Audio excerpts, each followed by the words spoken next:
Bismillahirrahmanirrahim. Assalamualaikum warahmatullahi wabarakatuh.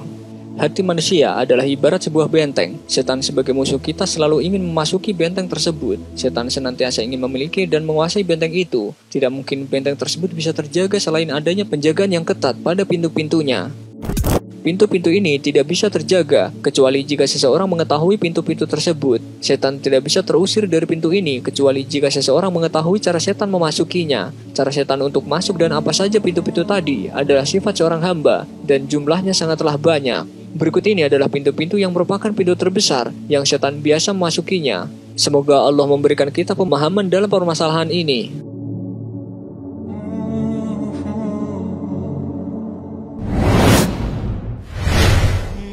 Pintu pertama adalah pintu terbesar yang akan dimasuki setan, yaitu hasad atau dengki dan tamak.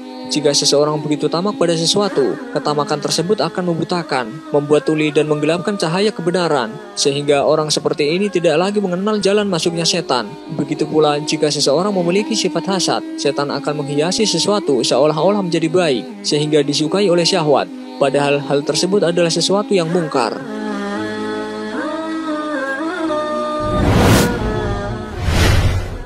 Pintu kedua juga merupakan pintu terbesar, yaitu marah.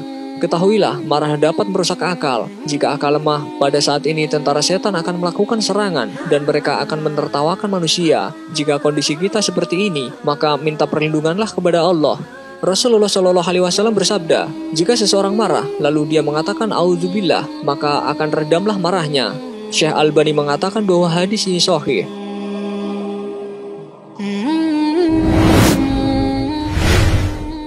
Pintu ketiga yaitu sangat suka menghias-hiasi tempat tinggal, pakaian dan segala perabot yang ada. Orang seperti ini sungguh akan merugi, karena umurnya hanya akan dihabiskan untuk tujuan ini.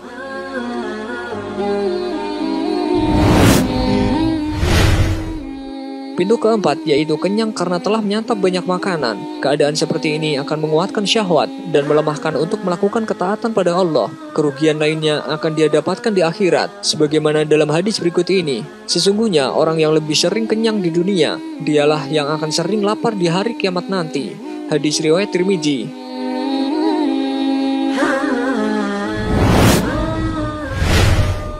Pintu kelima yaitu tamak pada orang lain.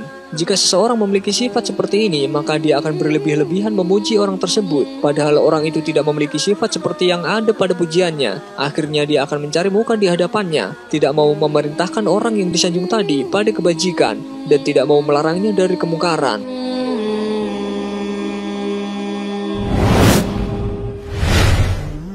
Pintu keenam yaitu sifat selalu tergesa-gesa dan tidak mau bersabar untuk perlahan-lahan. Padahal terdapat sebuah hadis dari Anas di mana Rasulullah SAW bersabda, sifat sabar atau perlahan-lahan berasal dari Allah, sedangkan sifat ingin tergesa-gesa itu berasal dari setan.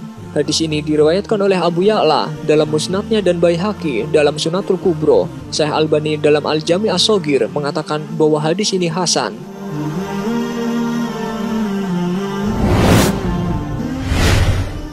Pintu ketujuh yaitu cinta harta. Sifat seperti ini akan membuat berusaha mencari harta bagaimanapun caranya. Sifat ini akan membuat seseorang menjadi bakhil atau kikir, takut miskin dan tidak mau melakukan kewajiban yang berkaitan dengan harta.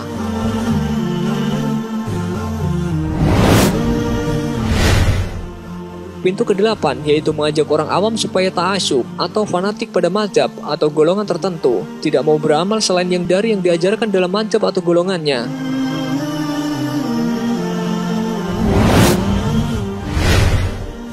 Pintu kesembilan yaitu mengajak orang awam untuk memikirkan hakikat zat dan sifat Allah yang sulit digapai oleh akal mereka, sehingga membuat mereka menjadi ragu dalam masalah paling mendesak dalam agama ini, yaitu masalah akidah.